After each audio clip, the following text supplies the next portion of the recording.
আব্দুল্লাহ আল মামুন তিনি বলেছেন, আমি একজন তৃতীয় শ্রেণীর সরকারি চাকরিজীবী। আমার ৩ লক্ষ টাকার ঋণ রয়েছে, যেগুলো পরিশোধ করতে অনেক সময় লেগে যাবে। এমত অবস্থায় আমি বিয়ে করব নাকি ঋণ পরিশোধ করে পরে বিয়ে করব? সঠিক সিদ্ধান্ত নিতে আপনার মূল্যবান পরামর্শ কামনা করছি। ভাই আব্দুল্লাহ আল মামুন, ধন্যবাদ আপনাকে। খুবই সুন্দর, জীবন ঘনিষ্ঠ একটা প্রশ্ন আপনি এখানে করলেন। আমরা বলবো প্রথমেই যেটা রেকমেন্ডেড ইসলামে, সেটি হচ্ছে আপনি ঋণ শোধ করার জন্য পর্যাপ্ত কার্যক্রম গ্রহণ করবেন, আর পাশাপাশি বিবাহটাও করবেন।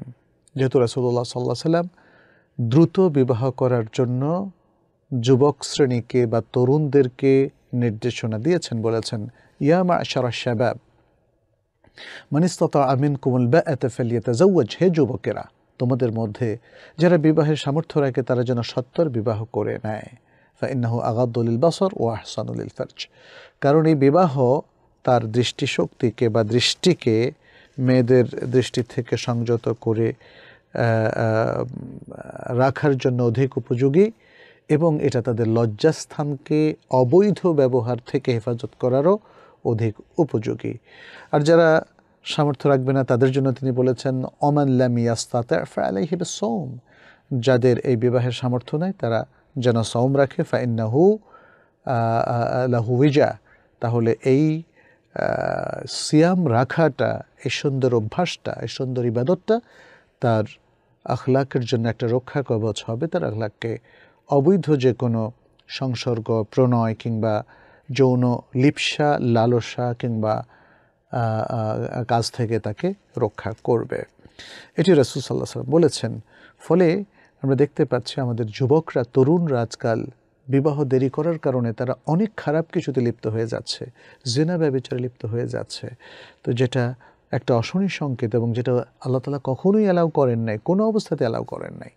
ফলে আমাদের তরুণদের এবং তরুণীদের দ্রুত বিবাহের ব্যবস্থা করা এটা খুব জরুরি।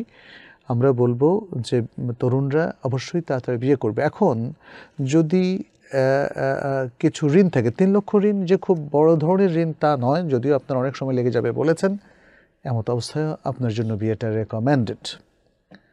তবে যদি এমনটা হয় যে আপনি আগামী 6 মাস যদি ভালো করে পরিশ্রম করে আরও কিছু এক্সট্রা জব করে আপনি দ্রুত ঋণটাকে শোধ করতে পারেন, তাহলে আমরা বলবো 6 মাস ধৈর্য ধরুন, ঋণটা শোধ করুন, তারপর বিবাহ করুন। তাহলে আমরা প্রথম বলবো আপনি দুটোর মধ্যে সম্মিলন করার মধ্যে কোনো সমস্যা নেই, যে ঋণ শোধ করতে থাকলেন আবার বিবাহ করলেন। তবে যদি চেষ্টা করলে অল্প সময়ের মধ্যে ঋণটা শোধ করা যায়, তাহলে ঋণ শোধ করাটা উত্তম, তারপরে বিবাহ। আর যদি লং টাইমের জন্য, এটা তৃতীয় প্রস্তাবনা, যদি লং টাইমের জন্য ঋণ আসলে